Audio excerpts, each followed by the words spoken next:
Listen, alcohol is just out in 2024. There is a rising trend of going alcohol-free or being sober curious, and alcohol, the truth is, it's just bad for you and can famously impair your sex life. So if you're looking for another way to unwind, relax, or just have fun, I cannot recommend Via's THC gummies enough. Via has gummies for every occasion. Whether it's to improve your sleep, I love their sleep gummies. I take them everywhere. Your mood or your focus. They even have an aphrodisiac gummy called High Love to boost my arousal levels. High Love has a unique blend of cannabinoids and aphrodisiac exotic herbs that are known for their libido enhancing effects. So I've been using Via for a while now, and I absolutely love them. They're a super trusted company. They use premium hemp, natural ingredients, and they're known for their premium indoor THCA flower. All their products are made here in the US. They got quick and discreet shipping to all 50 states, so you can all enjoy them, not to worry. And also super affordable. So head over to viahemp.com and use code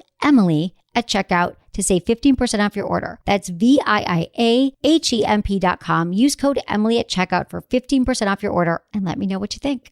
Urinary tract infections are extremely common. Around 1 in 2 women and 1 in 20 men will get a UTI in their lifetime. Plus, once you've had one UT challenge, you're way more susceptible to another in the future. That's why you just need Just Thrive's UT123. This product can actually prevent UTIs while maintaining your urinary tract health. UT123 targets both immediate and long-term relief. We've all heard to drink cranberry juice for your urinary tract, but did you know that for the full effects, you need the whole cranberry? Not just juice, but the skin, flesh, and even the seeds. Well, UT123 uses superior ingredients that utilizes the whole fruit. This supplement truly is the full package. So if you're someone who struggles with the constant urge to urinate, a burning feeling when you pee, pelvic pain, or just want to be proactive in your urinary health, Just Thrive is for you. Just Thrive is so confident you'll love their product that there is a 100% money-back guarantee on every purchase made through justthrivehealth.com. And for a limited time, you can save 20% off site-wide at justthrivehealth.com with promo code SEXWithEmily. That's justthrivehealth.com and use code SEXWithEmily for 20% off your order. You're going to love it. Hi, I'm Dr. Emily Morse from SexWithEmily.com. Do you want to last longer in bed? Promescent is the only FDA-approved treatment for premature ejaculation. 1 in 3 men suffer from premature ejaculation, but they don't have to. Go to Promescent.com to get the desensitizing spray that will allow you to have the sex you deserve. Look into his eyes. They're the eyes of a man obsessed by sex. Eyes that mock our sacred institutions.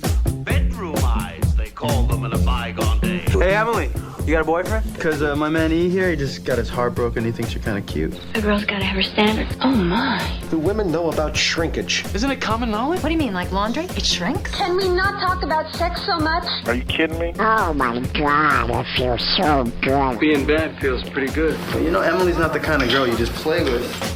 You're listening to Sex with Emily. We're talking about sex, relationships, and anything in between. For more information, come to sexwithemily.com where you can listen to our podcast, sign up for our mailing list, and sign up for our mailing list, actually, because you're going to get the 5 biggest mistakes that men are making in bed and the 5 biggest mistakes women are making in bed.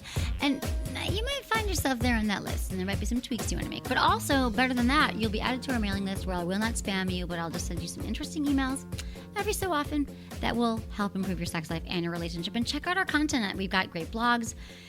We've got videos. We've got a lot of interesting things happening there. So when you go to our website, it helps us too. And we enjoy having you there. And we enjoy you listening to the podcast. And I am here with Menace, who is finally in Los Angeles and will be joining me again once a week doing a show. Hello, Emily. Hey, do you know what's crazy? Tell me. Is speaking about content, did you post any photo galleries from your trips to Vegas? You have been going, I'm sure you've talked about it since I've not been here, but you've been going to Vegas like crazy to all these porno conventions. Have. You know what? It's actually on the list. We have we've done some videos. Yeah. I was 3 times in Vegas. I gave the keynote at AVN, the Adult Video Awards, like the Oscar porns, and I did a bunch of videos there. So if you go to my YouTube channel and subscribe, you'll see some videos on there. We also have a photo album of a bunch of sexy hot photos that we're still going to post on our Facebook page and also our website. And yeah, and I'm going to Vegas at the end of the month, and it was crazy. I felt like you. You're always in Vegas now. I know. I'm going at the end of the month again, and it was amazing. I mean, I've never been to AVN, and it was crazy. Like I felt like a virgin there. I felt like I was like the tame one. Usually I'm in the crowd, like Sex with Emily. Whoa, it's like there's porn stars who are like squirting all over the place. I was looking at your Instagram feed, and then it's just like these porn stars all over you. I know, it's kind of hot, right? Yeah, they are. Is it kind of hot? I don't know. No, Menace isn't like porn, but no, it was really, really fun giving out awards. But I got so sick in January because at probably everyone's like, yeah, that happens at AVN in Vegas. Yeah, and I think you get sick anyway when you go to Vegas. But it was, and I gave the keynote speech, which we're in the process of editing. It was an hour and a half long, so I'm not going to make y'all sit through it. I know I talked for an hour and a half. You talked for an hour and a half? Yeah, and no one left. No one fell asleep. No one left? Nope. And people keep emailing me about it, so I'm going to get a little snippets of that up for you as well. But yeah, it was an honor to be at the AVN and to be in Vegas and speaking and doing all that stuff and meeting all the porn stars. We've had a lot of shows with porn stars since you haven't been here with us. Well, you need to. You can't be here. We have the porn star shows. But we're having a lot of different guests coming up and stuff too. But yeah, Vegas was good. Are you going back to Vegas soon? I am for a bachelor party. When? I am going, what is weeks? it? The almost the last weekend in April. Oh, okay. I'll be there. And we're probably going to go to Spearmint Rhino. Oh, have you ever been? That's like the premier strip club. And then we're probably going to get a table and just, make it rain. Now, when you're that drunk, can you get into all the strippers or you still don't like it? No, I'm just going to go there and make sure because I'm just going to be starting my new radio show. By the way, I'm here in Los Angeles because thank God. I got a job on a new radio show called The Woody Show. It's going to be on Alt 98.7 every single morning in Los Angeles. You can stream through the iHeartRadio app. But it's going to be my first week after I do my new job, and then I'm going to be in Vegas. So I can't get like crazy and trash and stuff because I'm going to be on my second. How can you be in Vegas and not be crazy trashed? Because work you have that because you know me, because work is way more important than Menace is the hardest working man in show business. But but I'm going to make sure all my friends get crazy and trashed and Do you need any like special treats for the For what?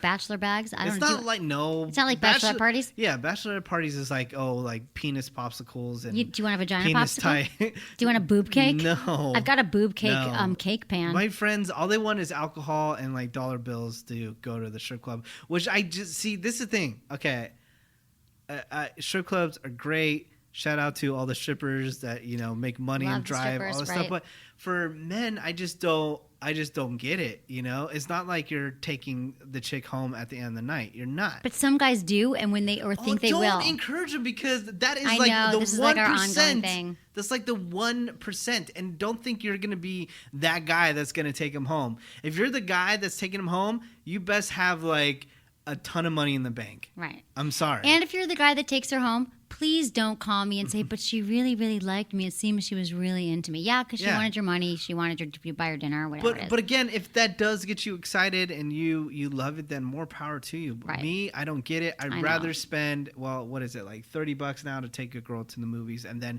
you could potentially have sex with them after. Right. I think that's a better investment than just throwing money out. But a lot of men, they get off of they looking at the women and they really do believe but this, I can't tell you how many guys I talked to, like, I know she's a stripper, but she was really, like, the way she looked at me and she gave me her number. Oh, and those Vegas strippers, well, dude, they're pros. They're on another level. Like, I'd just give them money just because they're so good at it. I know, right? I like talking You're like, to you. I'm just really, I want you to teach me how to do business because you guys make a ton of money. Yeah, they can talk. It's crazy.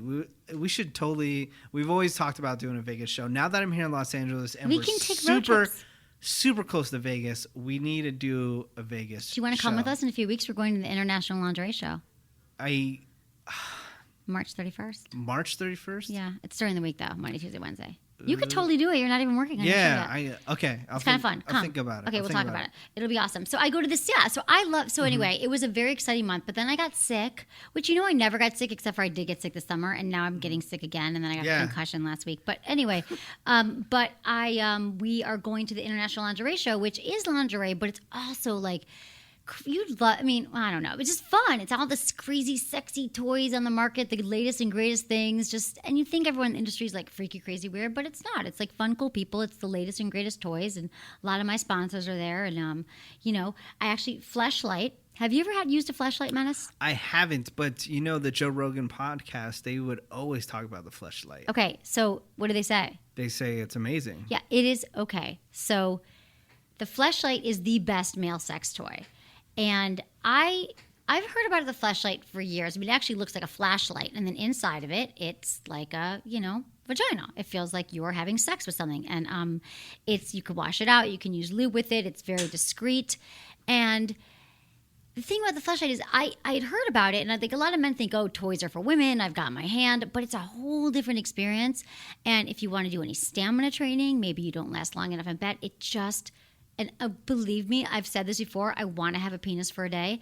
And if I had a penis for a day, I'd have sex with a lot of women. I'd get a few blowjobs, and then I would use a Fleshlight to put me to bed at night. Because really, it's amazing. So I just got an email about it because I've been talking about it. Dear Emily, I heard your recent show about sex toys. At the end, you mentioned the Fleshlight and a discount when one orders through your website. Well, my wife was away for about 6 months on business, and I've gotten pretty lonely. I've never used a toy in my life, but decided to give the Fleshlight a try. Wow, it sure has made our time apart more tolerable. My only complaint is I'm not getting out of the house very much. Thanks for the advice and the discount, David V. from Burlington, Vermont. So go to sexwithemily.com/fleshlight and check them out. I gave one to my sound guy in Vegas because they sent me a bunch. I was like, I want my guy friends to try it out because I really want to know. And he's like, Emily, he's been married for 20 years. He's like, I would leave my wife if it could cook. For a Fleshlight? Yeah. But anyway, if you want one for fun, Menace, I have one in my garage. All right. My penis, if you haven't listened to the last podcast, my penis is have been in trouble. It's healing. Aww. There's no sores on it or anything Don't like use the that. I just had surgery on my penis. It's an unbelievable story. Check out the last podcast. Check out the last podcast, exactly. He talks about his penis. Okay, and I'm glad you and your penis are here in LA in good spirits.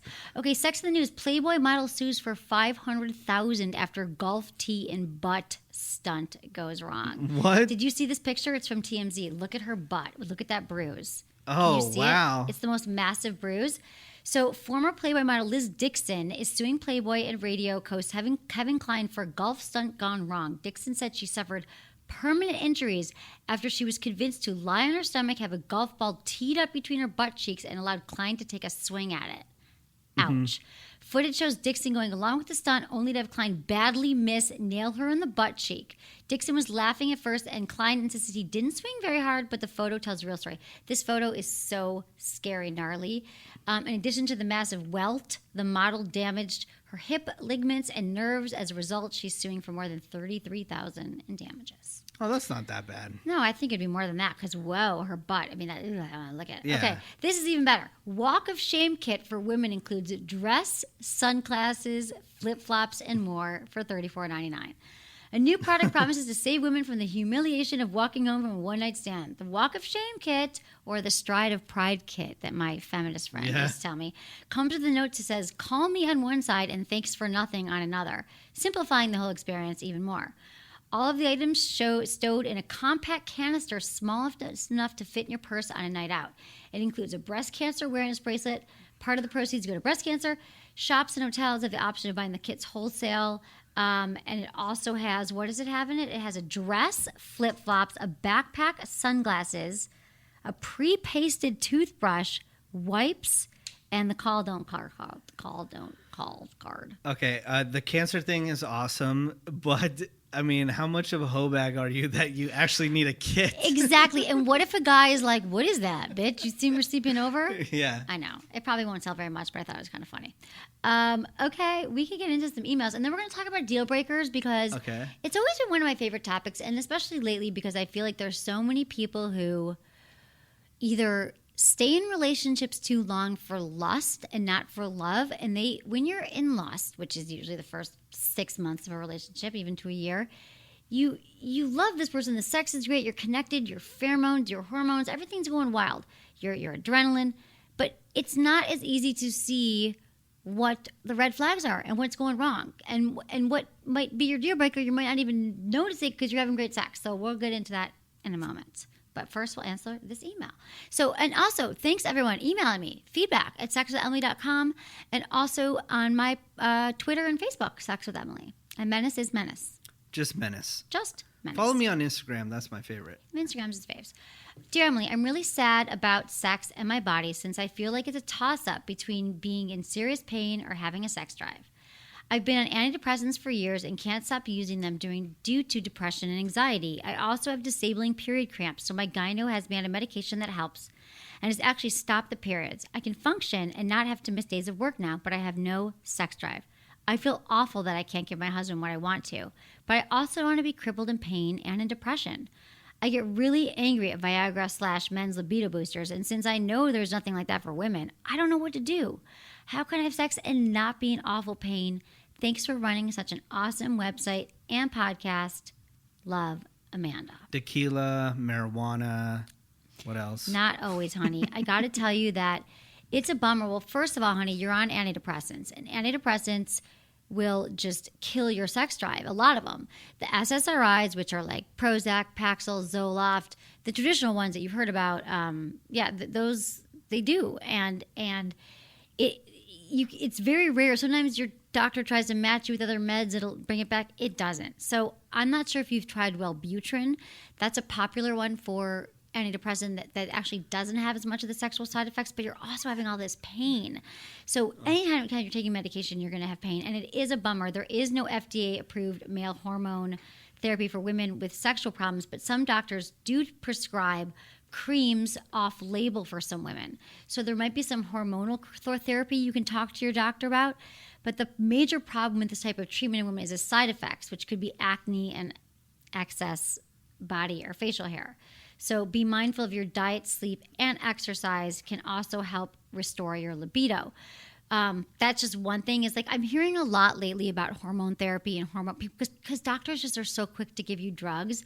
When a lot of times if you're suffering from like a depression or anxiety, it could be something with your hormones. I'm wondering, Amanda, if you're also on the birth control pill, because women sometimes just like they don't even think about it. They're like, I'm on the birth control pill, I'm on antidepressants, I'm taking this Advil every day or whatever, and they don't realize that all these things could slowly be like chipping away at your sex drive. So I don't want you and your husband to be in a bad place either, because he will start, feeling like, God, I really want to start having sex with my partner. So I would start to, talk to other doctors, see what they can do to play with your meds, and see what you can do. Now, also estrogen changes. So to stop the pain, you can also try water-based lubricants. If you're having pain during sex, ask your doctor about like prescription medicines to fight dryness. And then also stress is one of the biggest killers of people's sex drive. So if you take the focus off of having sex and maybe you spend more time with foreplay, I'm wondering, a lot of times I say to women, it's like going to the gym. You don't want to have sex, you don't want to go. And the second you put your shoes on, you get out the door, you get there, you're on the treadmill for like 30 minutes. You think it's going to be 5. You're like, I do that sometimes. I'm like, I'm just going to work out for 5 minutes. And then you go for half hour. Sex is sometimes like that. Once you get going with it, you'll be happily surprised that you did, and your husband will be happy as well. So maybe if you, again, communicate with your partner. I always say again, because on every show I talk about how important it is to talk to your partner about sex the second it arises. This shouldn't be something that you keep from him. I hope that you're keeping him aware of what's going on in your life and you're not just rejecting him sexually. But you can spend more time on foreplay. Maybe he could, perform oral sex on you. That's not a very aggressive act. He's licking around you. You could use a sex toy on your clitoris. You could do a lot of other things that could maybe get you in the mood. You could also do mutual masturbation. You could get him off with a blowjob or a hand job. There's other ways right now where you're trying to figure out the pain and the beds and the libido that you can still be intimate with your partner. Because once that goes, it can be really hard to get it back. Yeah, and then the drugs. My buddy had problems with that. Either he couldn't even get it up because of the drugs, and then when he switched to different drugs, I don't know what the names of them were, but he could just go forever and never have an orgasm. Yeah, men on antidepressants. Yeah, for sure. They go and go and go, and yeah, they can't. But then they can't have an orgasm. It's like this. It's this total It's this total curse. They're blessing and curses from the universe. Antidepressants, because when you're severely depressed, you can't get out of bed. You want your life to be over, and it's horrible. And then you take a pill, and you're like, oh my God, everything's amazing. The whole world is beautiful, but I can't have an orgasm. Yeah, and then you're like, go back to men and Viagra and all that stuff. I was reading recently how guys are just like ODing on it. I mean, like just taking too much, and then they got to get their penises amputated.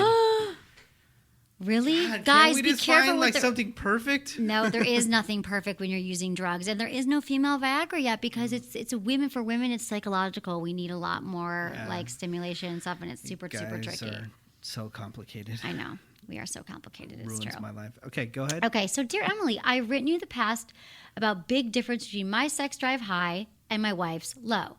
In an effort to learn more about what I can do to help raise her interest, desire, and pleasure, I've tried opening up our communication about sex. And your wallet. This has not really gotten me anywhere because my wife does not really like talking about sex. She was brought up with sex being dirty or taboo mentally.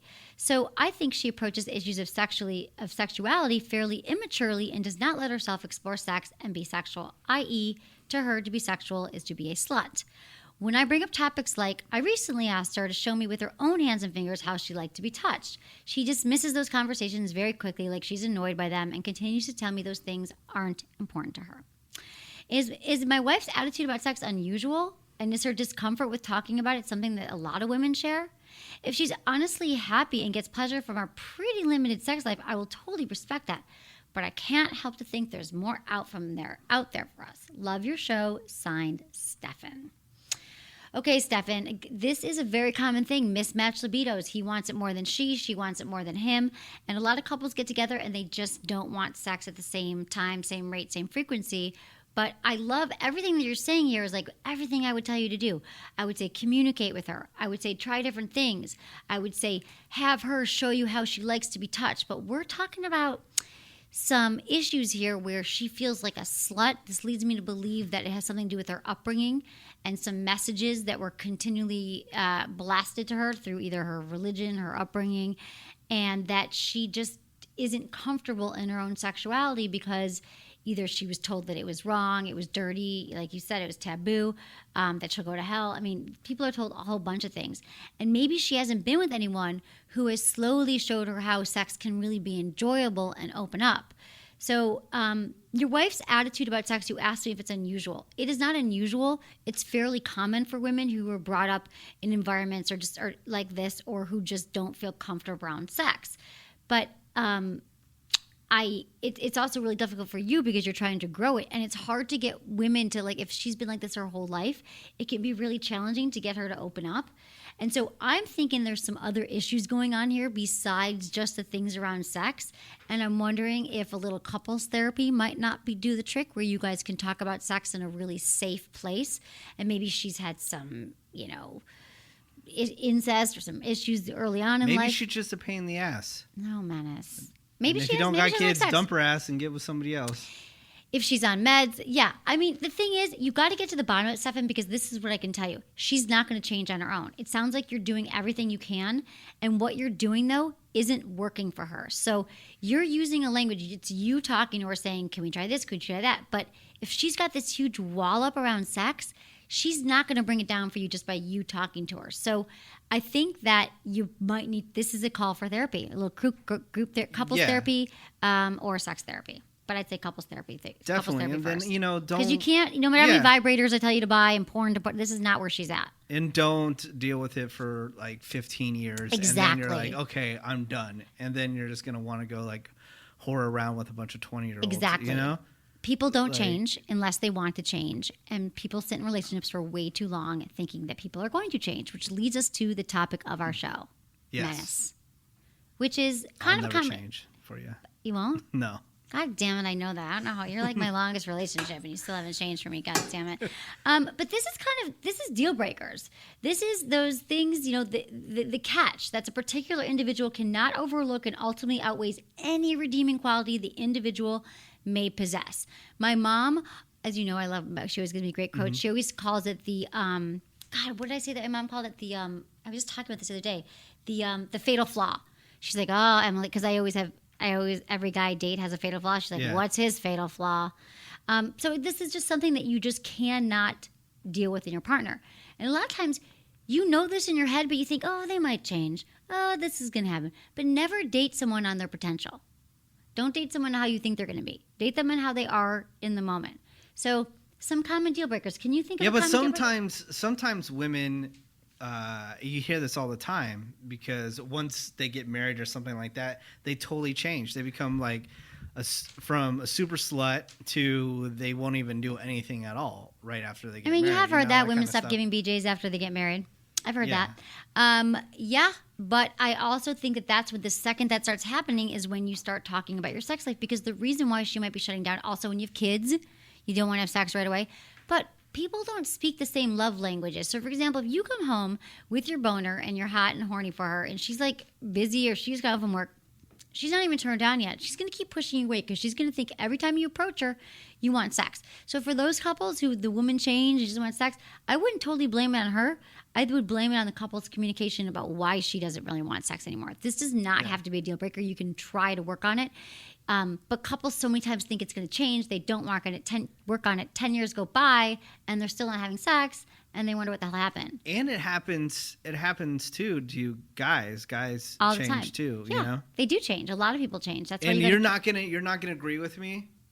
Okay. But I'm gonna tell you why a lot of it, why guys change too. We're like, oh, he's not having sex with me ever, because sometimes I don't care, and I know it's hard to believe, but no matter how hot you are, if you are a pain in the effing ass, guys are not going to want to sleep with you. I know this is a concept that's blowing a lot of people's minds. When you get married? Huh? Are you talking about like girls who are hot and just lie there and think that that's their whole life is coming to No. You see, you're not listening to me. Oh, you're right. All right. The thing is, if you are a pain in the ass, like, you know, just like, you know, oh, you can't make decisions or something. It's hard. It's difficult to deal with you on a daily basis outside of sex. So guys won't want to have sex with you no matter how hot you are. And I know this is blowing your mind right now because you never girls don't want to have sex with a guy how hot he is if he's a pain in the ass too. So doesn't it go both ways? No, I think women, even though like guys are super douchebags and you know that he's a big douchebag, women will still sleep with that guy. I believe. For like a little bit, but but they will still sleep with him. Guys sleep with a hot chick until she becomes and annoying. I'm not saying that doesn't happen too, but guys are more. This is what women don't understand. Like, oh, but you see like couples break up, and like some guy stops sleeping with some super hot girl that's out of his league, and they're like, dude, why would he break up with her? Because she's a pain in the ass to deal with. You know, that's like more. You think more all important. women are kind of a pain in the ass? No, I don't. I like giving a hard time. I know, about but it. I see what you're saying. I mean, I guess. I mean, if any woman's a pain in the ass, whether she's hot, I know, because some guys think if I could just get, you know, Giselle, Bunchen, even if she wasn't married, to sleep with me, then my whole life would be perfect. And you know, you find a hot girl in the room, and I'll find she's like crying every 5 seconds. But have you ever heard that? You know, find a hot girl in the room, and I'll show you a guy who's tired of effing her. So, yeah, it's true. I guess whatever you're saying. See, okay, I so guess. No, I get it. I'm just saying it goes both ways. Okay, common deal breakers. For example, if you're dating someone who's overly flirty, they neglect you publicly, they scold you publicly, which is all forms of disrespect. They lie. Mm-hmm. There's no chemistry, sexual otherwise. Why the hell are you with this person if there's no chemistry? Jealousy. That's a really tough one. Have you ever dated a super jealous person? I haven't, but I've dated the other ones. Which one? Flirty, overly flirty, that's me. Yeah, totally. I don't even know how guys could even deal with that. Yeah, they can't. They neglect you publicly. You know, you neglect them publicly. You've neglected girls publicly. You've had girls neglect you. I've had it both ways. Yeah. Okay. They lie. You've had liars. I've had liars. Yes. Okay. Misdirection, prioritization. Okay. Where does your relationship stand on your priority list? If it's after friends, parents-in-law, and neighbors, then maybe you need to take another look at that list. That's another thing. So if your relationship is someone whose deal breaker is if you're prioritizing the relationship and you're putting it up there at the top of your list, but they've got a million other things and you're like bottom of the list, then you guys are not meant to match. So lack of communication could be a big deal breaker. They don't back you up. They don't support you. F that noise. Overflowing expectation. They criticize you. They disappear. A lot of guys disappear, and women, but there's always like the disappearing man. Have you heard about this? It's like a phenomenon. Guys are like, you sleep with them, it's amazing, they love you, and then like, boom, they disappear. I had a girlfriend disappear on me. Oh, you did? Yeah. Did you kill her? Is she like in the ocean somewhere? No. We're cool now, but it was just like, I think a lot of it was my fault too, because when you live in the city of San Francisco, you don't really need a car. So I didn't have one, and then so my my girlfriend at the time, she lived outside of the city, and it's like such an ordeal. You have to go over the bridge and all that stuff. And I think she was just tired of going, So coming to see me. No, there could be people who are very geographically undesirable. Yeah, and apparently it happens a lot here in Los Angeles. Oh, yeah, it's huge. Because it's one of the worst traffic cities in America. Like, I can't date anyone who lives like more than 8 miles away from me here. Yeah, and then so they won't. No, but a lot of people around here are like area snobs, like crazy. Yeah. Because like how so? Like which places? Well, if you live in a certain area, like, oh, really? You live there? And the places can be like amazing, you know? And then you're like, people are D-bags. Like, who cares where you live? But San Francisco's like that too sometimes. Area snobs. Well, yeah, San Francisco. Are always like that. Like, oh, you live in the Mission. I don't care. Yeah, but not everywhere now is like in San Francisco. I'm so glad I don't live there anymore. I never thought I'd say that. Don't move there now. I got it all shaken up. I mean, you have to make. Right now, a lot of people are listening to us across the country and across the world. To be middle class in San Francisco, you have to make a minimum over $100,000 a year. You individually has to, not like household or anything like that. You have to make over $100,000 to be middle class. That's crazy. That is crazy, and you can't buy a house unless you have over $1 million. Oh yeah, that's crazy. Oh so my that's God. why I got that's the what F here. out. So, right. Okay. So then other deal breakers. What would you say some deal breakers are for you? Well, I already kind of expressed it, like being a pain in the ass, like constantly. Which is most women you meet.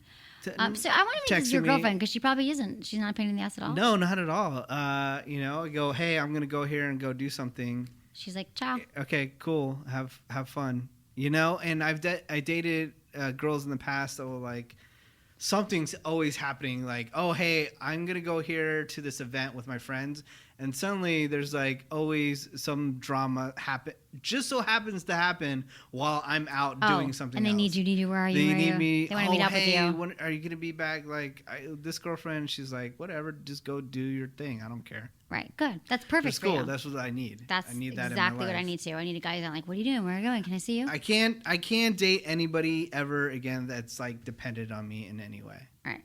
Like, I can be dependable. Like, I will always be there for somebody that I'm dating, but I just can't have somebody that needs me for some reason every single day of my life because I will die. Right. No, I know. I understand. And I think especially these days, our generation is just like, we're so used to being independent and there's so many things to do. And people are working more, men and women, that you just, you don't. But some people love someone to rely on them. So we're kind of more similar. You sound like me. Honestly, you sound like me right now. It's weird, man. Yeah, You've but changed you're a little like, bit. you don't commit for shit. Like, I commit, but I don't commit to be completely dependent on someone, and I don't want them to depend on me. And I'm not saying this is not okay, because you're always going to take everything I say in a bad way. But especially when you say it like that. Well, I got to set it up because you're instantly going to get mad at me. Okay, go ahead. But I think that it's always about you in every relationship because you're trying to build your empire. Right. Okay? It's not about me. It's about me trying to survive and not relying on them, so I can I don't have enough time for that. We go back to this thing where we've always talked about in the past couple of years, and it was brought up on the television show that you're on, Misadvised, which you can download right now on iTunes if you want to see it, Misadvised. And it was a big part of the show, right? That some point in life, your mother told you to never depend on a man, right? Which is fine, but you've taken it to the extreme where it affects every single relationship that you're in, and you don't focus on the other person at all. I do focus on them when I'm with them. I just don't have as much time to put into a relationship as they would like. I'm trying to make a living here, and they always want to hang out all the time. There was one story, if I could share it. It wasn't even a guy. It was just a friend. Okay. A friend of yours, not a guy that you were dating at all. That really stood out to me. Yeah. Why? Why are you I'm cringing? just making a face because I don't know what it is. Yeah. That really stood out to me. That and it's gonna come off like you're self-absorbed. That's what it sounds like. What I'm saying. But it's like, it's all about you because you're so worried because you need to take care of yourself. That's a situation. You're not self-absorbed, okay? But you told me a story about a friend who lost a dog, and he was very worried about that dog, and he was freaking out. And then and he's like, oh, we got to go find this dog. And you were like, oh, no, the dog it's okay. Let's go do something else. Like, you didn't care. I'd say before I understood dog, I thought it would just come back. No, but it's just like that was somebody that was in need and you weren't really tripping off it, you know? Well, and then I'm just like, If we lost a child, I don't remember this story. Oh yeah, you do. That's why you're cringing. I really don't. I remember. When was this? This is you told me the story years ago, but it really stood out. Oh in my no, brain. because and then so he was an asshole. But he was really upset about his dog, and he thought I didn't. I remember I was like that 20 you didn't something. care. I remember I was like 20. Yeah, I got to his house. He's like, "Oh my god, my dog ran out," and I literally, it's like kids. Until I had a dog or I had a friend with a dog, I didn't grow up with dogs. I didn't grow up with kids. Just defending myself with this story, that it was our first date. I showed up at his house, and his dog ran out, and I think I just got there, and he was like, "We have to go find my dog," and I think I was like, well, doesn't your dog come back? I just don't think I understood that dog. It sounds really stupid. I didn't know dogs. I didn't know kids until I had my own dog and kids. But it wasn't self. But why is that self? Okay, so what's your point in that? The point is that point is to say that I don't put other people's needs. I don't understand other people. That's so not. But true. I think that's what happens in relationships with you. I've observed it. What? That I don't take care of their needs at all? That it's all. I don't find their dogs. You don't find their dogs, and it's all about you. And it's not all about you because that you love yourself and you're self-absorbed. I'm not worship me. It's all about me trying working. to survive. When they want, yes. Yeah. It's if they want. It's all about. I would not say it's all about me, Menace. I would say that typically the issues I've run into is that they would like to, like most normal people, spend more time with me and build a relationship. Whereas I'm working a lot and doing a lot of different things, and that I can't actually prioritize that over, if I've got work to do, I can't prioritize that over relationship. It's not that I don't sit and help them and listen to them. It's not like I walk in the door, I'm like, how about me? What about me? What do you think about this? What do you think about that? I'm not self-absorbed like that. If I'm in a relationship, I'm a really good friend, and I'm in friends and relationships. So I think that's wrong, the dog story, the whole thing. Okay, the dog story is wrong then. The whole thing was wrong. It's your secret hate. Well, it's not even that secret hate for me comes out. It's making secret hate? What are you talking about? See, this is where you dive too much into it. I say it might be all about my agenda rather than their agenda, but I lay out my agenda very early on. And my agenda is that I can't see you all the time and I can't commit. And you're totally upfront about that. That's completely. Why, but some people that are looking from the outside, why is she never in a that's why. Because I'm not the right person for you, and that's why. And then that would be a deal breaker for me. Right. In a relationship. Right.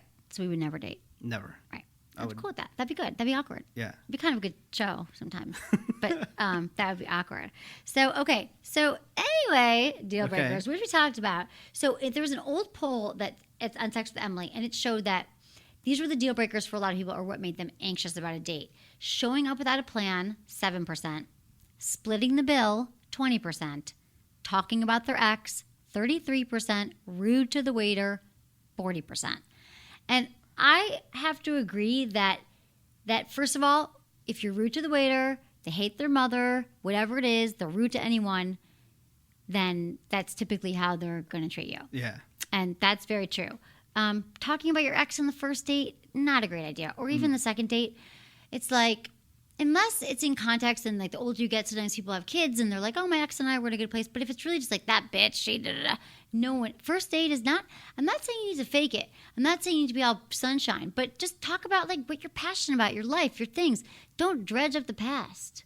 Splitting the bill, I'm sorry, guys. And this might be I'm a feminist, but there's something about those 3 little words, or it's actually 4 words when he says back to you, okay, let's split it. He really does. She doesn't want you to say yes. Just, dudes, if she offers to split it, do not take her money and do not take her credit card. Next time, have her pick up the bill. But if you ask for the date, have her pay it. She's offering, she doesn't really want to pay. I don't care. It's not a money thing. It's not how much money she has or how much money you have. But just on the first few dates, I believe if you asked her out, you should pay. And also, she doesn't want to be digging through her purse. Here's a 20. Here's a little tip. I totally believe 100% a guy should always pay. And I think I try to always pay as much as I can, no matter what, as long as I'm in a relationship. But it's always nice that they at least offer. But if the guy goes, you want them to do the reach, right? Yeah, you want them to offer. Or if they offer, then I was like, oh, that's pretty cool. I'm never ever gonna let them pay. Right. But that's pretty cool. That's but true. Then if a guy goes, oh, okay, then right. Dude, I always offer. Leave his You're ass right. at That's the true. restaurant. And I know this sounds so messed up. This sounds so messed up because I offer too. I do. Or I'm like, but sometimes you just know they just put down their card. They're like, but I think that. But I think that makes you look good. Right. Then I don't look like a total, like I'm out there like a gold digger or whatever. But I just think even on the first few, you can start splitting it down the road, or she takes you, you take him. But at the first 3 dates, don't do that. These are deal breakers. And the reason why we're talking about this is because I think that it's so common that we all fall into similar dating patterns or dating ruts, or we stay in relationships too long. And I think if you get really, really clear on what you will put up with and what you won't put up with. So if you take a look at your relationship right now and what's bothering you. So maybe she's really messy and she leaves her socks on the floor. Or maybe he's, always late and it drives you insane. You're like, why isn't he ever on time? These are the kind of things that you can kind of work on. They're not necessarily deal breakers. And so that's okay. You can be like, babe, start coming here like an hour earlier. I need you, this is really, talk about it. However, things like, if someone doesn't respect you, they neglect you, they scold, they make you feel bad about yourself. After you hang out with them, you feel worse. Now, a lot of times people accept that, like the woman who dates a bad boy, because maybe they grew up and maybe that's how their parents treat them. Yeah. They're used to feeling that way. Make you feel bad about yourself, Emily. I'm sorry. Yeah, you just said I was about myself, which isn't. And you know me, I'm the first to look at myself, but I'm not a selfish person. And that's not what I'm saying. See, I thought that's why I try to lay it out and say that you are not like that. But you still, see, that's immediately what you went for. Should we rewind this? Because I don't think that's what you said. But that's what? Cool. That's not what I'm saying. You don't even like when you say, I get it. I'm like, what? I don't even remember. Like, are you here? Like, whatever. So this is what I say. Is that? Are you happy that I'm here now? Yeah, I love you that you're here. I forgot. I'm not abused as much when you're not here, but it's fine. So it gets too real on here. That's too real, man. We're getting so real. It's getting so hot in here. We're getting hot in here. That look at the relationship you're in now and look at if you're dealing with one of these deal breakers, like you feel bad, they're criticizing you, they've cheated, they have a substance abuse problem. This isn't, I think I forgot to say one. These are things that unless they want to get help, they're not going to change, okay? So you are in a relationship with a fatal flaw or a deal breaker. But if they're little things that are bothering you, those things can change. Even if you don't like the way a person dresses. I remember dating a guy once, like I was like in my early 20s. I'm like, Mom, I hate he wears shorts and his shoes. She's like, buy him new. She's like, go take him shopping. Like, you know what I mean? You have to remember, you have to look at what you can live with and what you can't. And again, don't date on potential. Don't date on what they could be, but date in the moment of what you're dating. Take a real look at your relationship and don't spend too much time in it if you feel like it's right and it's one of these deal breakers, because people really don't change unless they want to, and typically they don't. Anyway. Yeah, that's what I got, Menace. What else? Say something nice. You need to say 3 nice things to me before we leave. 3 nice things? Yeah. 1, I love you, Emily, and you're sweet and you are caring to all your friends. I don't know about in your relationships with men. I am sweet to them. Until I break up with them, I'm very, very sweet. But to your friends and everyone, you've always loved your friends. A lot of friends that you have I don't like, and you have defended them. Okay, that just took away your first No, but you've defended them to the end, so that shows that you are a loyal person. Right. So that's number 2. And this is taking too long. And number 3, you put up with me, so you know that you have a heart of gold. That was selfish right back at you. Okay, anyway, so I forgot to say, this show is brought to you by Max for Men. It's a product line all about increasing male pleasure, attraction, and performance. And their products are super reasonable, too. They're just really cool. They have a great shave gel. They have an oral sex gel. They have, really interesting men products that are very well made with pheromone attraction qualities. So go to maxformen.com, or you can click on the banner on the Sex with Emily site. Use coupon code Emily25, and you get 25% off at Max4Men. That's the number 4.com. That's how I feel about that. Menace, so we'll come back next week, and maybe you can think about those 3 nice things you'd like to say to me. Yes, I will. I'll come back with at least 4. Oh, you're so sweet. How about that? No, really, I love you, and I'm glad you're here. I love you, too. And I had a concussion last week, if that's why I'm cranky. I know, and I wish you would go to the doctor about it, but you don't want to. I'm fine. Do I look like I have a concussion? Mm-hmm. I don't know. I feel fine. Okay, everyone. Follow me on Facebook and Twitter, Sex with Emily, and like my page and all that. And Instagram, Sex with Emily. Menace is just Menace. People don't know how to spell your name a lot. Menace. Right. And subscribe to us on iTunes. Just do it. Go there. It's easy because then you'll never miss another Sex with Emily show again. Check out my website. Support my sponsors, please, because that helps me be able to bring the show to you for free so you get to enjoy it, and I can do more and more shows. So I appreciate that. And thanks for everyone listening to Sex with Emily. Was it good for you? Email me, feedback@sexwithemily.com. I'm Emily from sexwithemily.com. CrazyGirlProducts.com carries unique pheromone-infused products that make you feel sexy and confident. I'm crazy about their Wannabe Naked Shave Cream. It's made perfectly for your more intimate areas. No shave bumps or ingrown hairs. Use coupon code Emily25 for 25% off at CrazyGirlProducts.com.